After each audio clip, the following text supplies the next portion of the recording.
Alright, thank you Joel. Sekali lagi kita berikan tepukan yang meriah buat Tuhan kita. Haleluya. Puji Tuhan atas kebaikan Tuhan yang Tuhan berikan kepada kita untuk kita sama-sama beribadah pada malam hari ini. Oke, sebelum kita berdoa, saya ada beberapa perkongsian ataupun sebagai dasar kita pada malam hari ini uh, untuk kita terus melangkah dalam tahun ke-2021 ini. Oke, alright. Coba saya share saya punya slide. Alright. Yang lain boleh ready Alkitab kamu ataupun handphone kah, ataupun tuh. Nanti kita akan sama-sama baca daripada teks. Alright. Oke, semua boleh tengok slide saya kah? Boleh? Oke. Nah, apa yang saya mau kongsikan dengan kita pada malam hari ini yaitu tentang tenang ketika di dalam krisis, oke, ataupun di dalam badai, dalam masalah, dalam apapun yang kita alami, oke.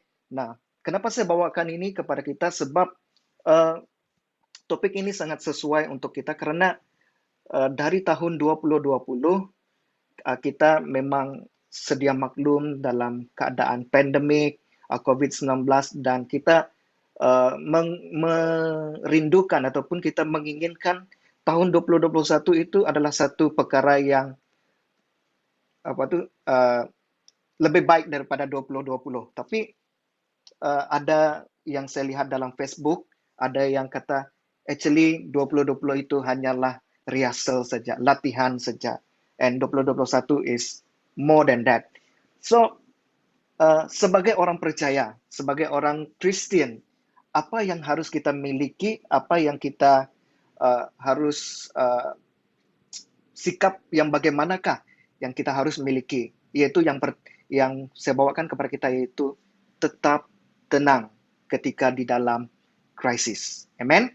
Nah, bukan saja dalam pandemik, dalam masalah kita, dalam yang mungkin dalam kehilangan pekerjaan, dalam kekurangan pendapatan, maksudnya gara-gara pandemik gaji dikurangkan. Lepas tu kita juga sekarang lihat bagaimana anak-anak yang mulai bersekolah, baik secara PDPR, ada yang pergi ke sekolah. Jadi kita khawatir bagaimana keselamatan dengan mereka. Lepas tu pelajar-pelajar yang akan exam, bagaimana dengan mereka yang SPM, STPM, bagaimana kehidupan mereka selepas ini. Semuanya kita sedang di dalam satu momen badai ataupun krisis. Okay, keselamatan kita dan hal-hal yang lain. Okay, masalah keluarga, mungkin ada perbalahan, ada salah faham, masalah keuangan, dan juga ketakutan-ketakutan yang lain yang kita alami. Jadi, sebagai orang yang percaya kepada Tuhan, kita harus memiliki satu sikap, yaitu tetap tenang ketika kita di dalam krisis. Oke, nah mari kita buka Alkitab kita di dalam Markus 4. Actually, you are familiar with this word, this passage. Markus 4 ayat 35 hingga 41, di mana Yesus menenangkan badai. Okay. Alright. Okay. Mungkin Cikgu Rafael boleh tolong bacakan untuk kita?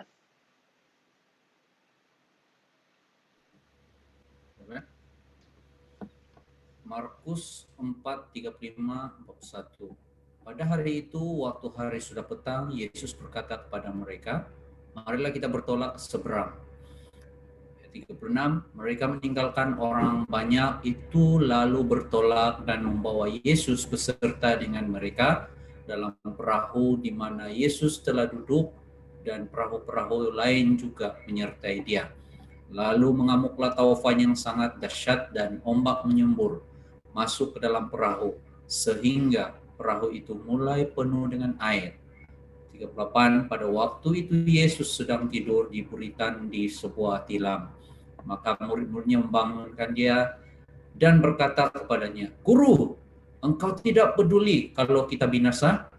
Ayat 9, Ia pun bangun, menghardik angin itu dan berkata kepada danau itu, "Diam, tenanglah." Lalu angin itu reda dan danau itu menjadi teduh sekali. Lalu ia berkata kepada mereka, "Mengapa kamu begitu takut? Mengapa kamu tidak percaya?" Mereka menjadi sangat takut dan berkata seorang kepada yang lain, "Siapakah gerangan orang ini?" Sehingga angin dan danau pun taat kepadanya. Oke, thank you, Cikgu. Nah, ini satu merupakan firman Tuhan yang kita biasa ataupun kita selalu dengar, di mana Yesus dan murid-muridnya ingin pergi menyeberang ke seberang danau. Oke, nah apa yang terjadi di sini, saudara? Oke,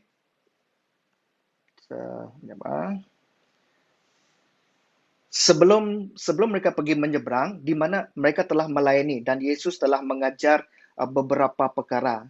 Dan ayat 35 katakan waktu hari sudah petang. Maksudnya sudah mulai lewat hampir ke waktu malam dan pastinya mereka sudah dalam keadaan letih dan mungkin juga dalam keadaan kelaparan ataupun lapar lah sebab telah melayani banyak orang di sana. Sebab itu Yesus katakan kepada mereka, marilah kita bertolak ke seberang, kata Yesus kepada mereka. Oke. Nah, maka mereka meninggalkan orang banyak, lalu bertolak dan membawa Yesus beserta dengan mereka. Oke, dalam perahu di mana Yesus telah duduk, dan perahu-perahu lain juga menyertai mereka. Oke, nah, persoalan pertama saya mau ajukan kepada kita. Nanti kamu orang boleh type di chat. Oke. Soalan pertama yang saya tanyakan kepada kita, apa yang terjadi kepada mereka ketika mereka hendak pergi ke seberang danau? Apa yang terjadi kepada mereka? Oke, boleh type di chat. Apa yang terjadi? Taufan. Good. Apalagi? Taufan kata dia tulis. Ombak laut. Ombak badai. Oke. Lagi. Taufan sangat dahsyat. Ombak kuat. Oke. Dan juga badai. Ya. Nah, dalam ayat 37 mengatakan, lalu mengamuklah taufan yang sangat dahsyat dan ombak menyembur masuk ke dalam perahu sehingga perahu itu apa? Apa yang terjadi? Perahu mereka penuh dengan air. Oke. Nah, ini yang terjadi. Oke. Penuh dengan air. Good. Apakah tindak balas ataupun bagaimana perasaan murid-murid Yesus pada waktu itu? Ketika ada taufan, ada ombak yang kuat, menyembur masuk ke dalam perahu mereka, apa perasaan mereka? Apa tindak balas mereka? Bagaimana mereka melihat keadaan itu? Takut, good. Takut, yes. Lagi, takut apa? Takut apa? Gelisah. Thank you, Evelyn. Takut mati, gementar takut. Sudah gementar takut, takut tenggelam. Kenapa mereka rasa takut? Apa yang membuatkan mereka rasa takut? Apa dia? Apa yang membuat mereka takut? Anyone? Sebab mereka ni mostly mereka adalah nelayan. Okay, for sure mereka boleh berenang, mereka boleh selamatkan diri, tapi kenapa mereka bila badai itu datang mereka takut? Good. Sebab melihat keadaan di sekitar mereka. Thank you, Cikgu. Semasa mereka pergi menyeberang ke seberang danau, berapa banyak perahu yang ikut mereka? Satu perahu? Dua perahu? Banyak perahu. Good. Firman Tuhan katakan, okay, perahu-perahu lain. Mayuah. Kalau dalam bahasa Inggris, perahus. Ada S dia. Okay. Alright. Nah, apabila mereka lihat banyak orang, perahu-perahu lain pun mungkin ada yang sudah tenggelam, ada yang mungkin yang di dalam perahu itu semua sudah jatuh dari perahu, mereka juga takut. Good. Thank you. Apakah yang sedang Yesus lakukan pada waktu itu? Apa yang Yesus lakukan?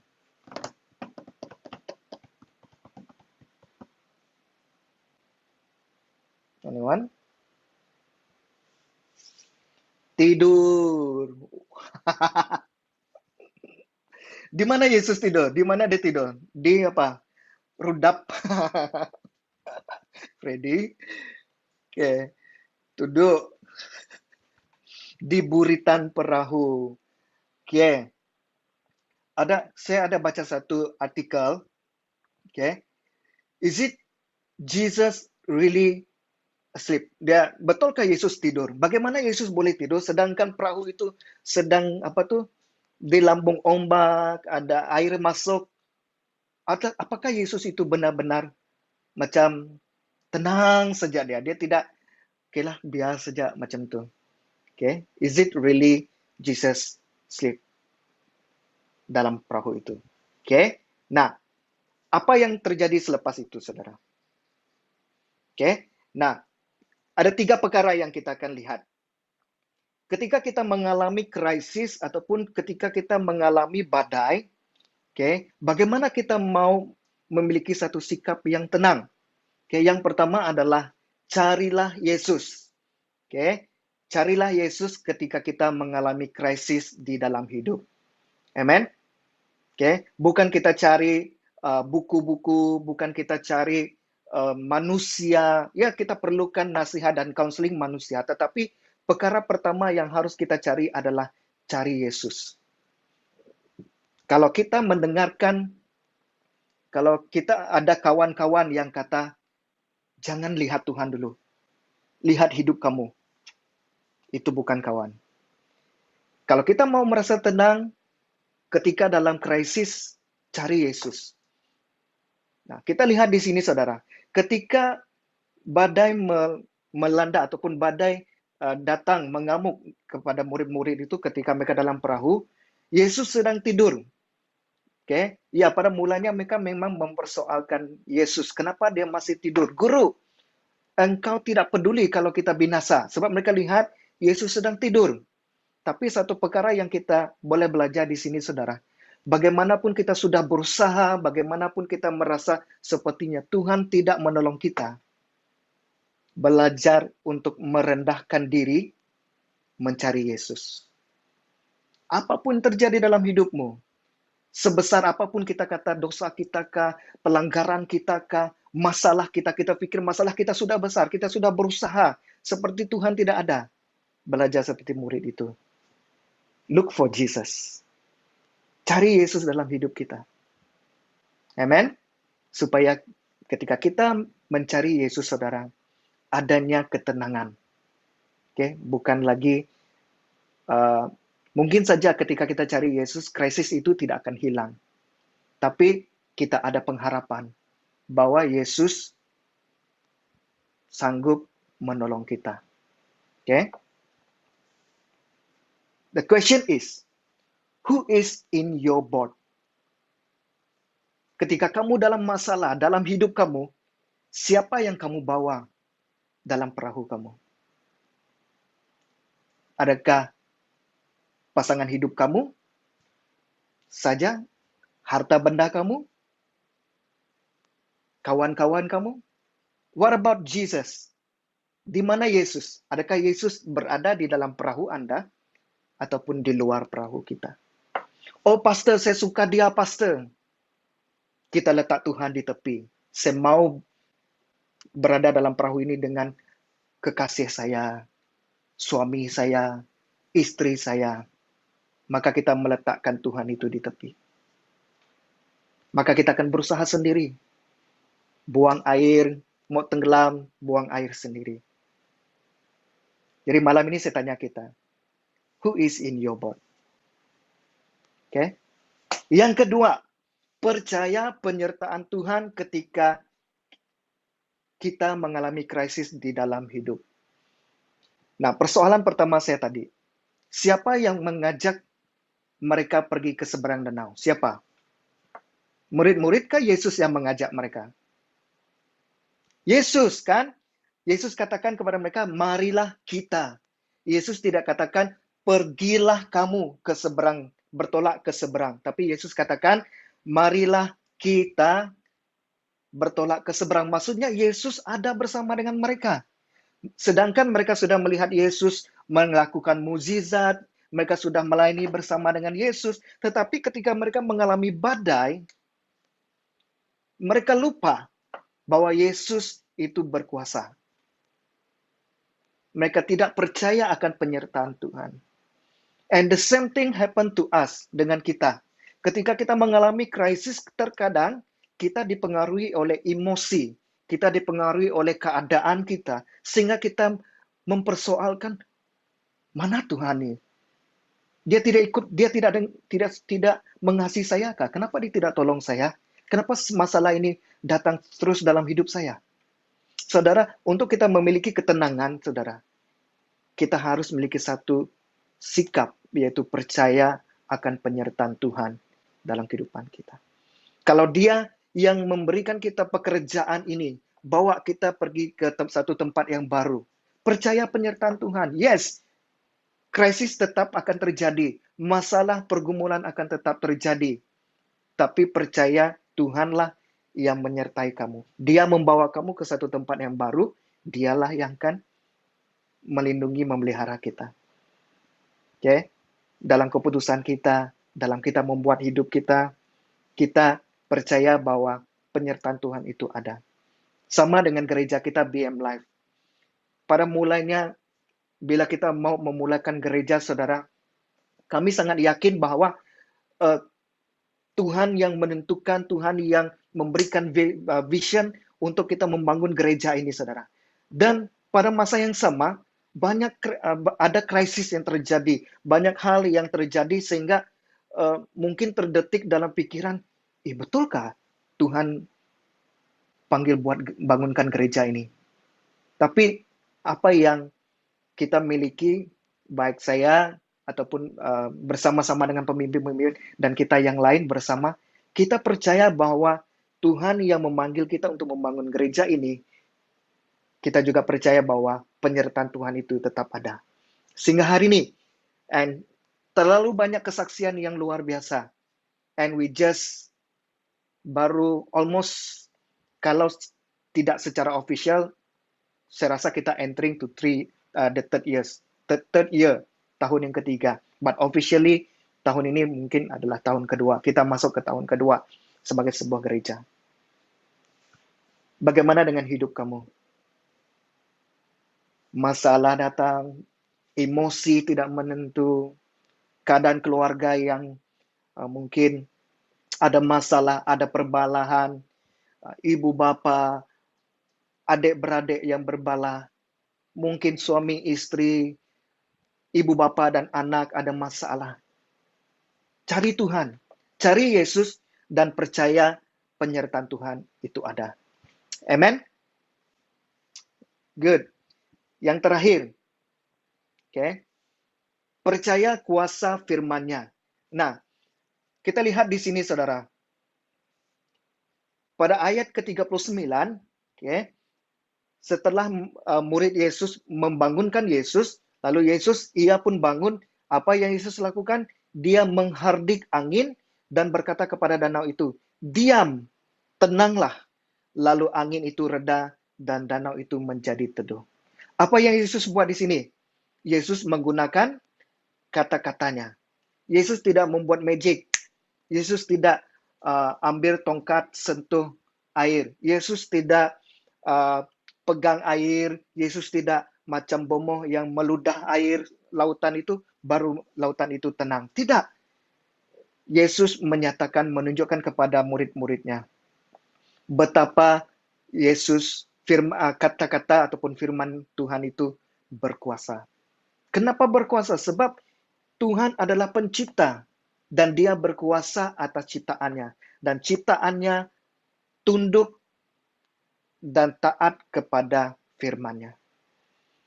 Jadi saudara, ketika kita dalam krisis, kita cari Tuhan. It's not enough cari Tuhan. Percaya penyertaan Dia. Dan yang ketiga adalah percaya akan kuasa firman-Nya. Tidak ada nasihat, tidak ada perkara yang lain yang mampu menolong kita selain daripada kita berpegang kepada firman Tuhan. Macam saya kata tadi, jangan kita cari dulu buku-buku untuk menolong masalah kita. Jangan cari dulu video-video motivasi di YouTube, di Facebook. Lepas tu cari grafik, gambar-gambar yang memberi motivasi. Jangan cari itu dulu. Cari Tuhan, cari Yesus. Bagaimana? Baca firman Tuhan. Melalui membaca firman Tuhan, kita akan melihat dan kita akan mengetahui, mengenal apa itu penyertaan Tuhan, apa itu harapan di dalam Tuhan.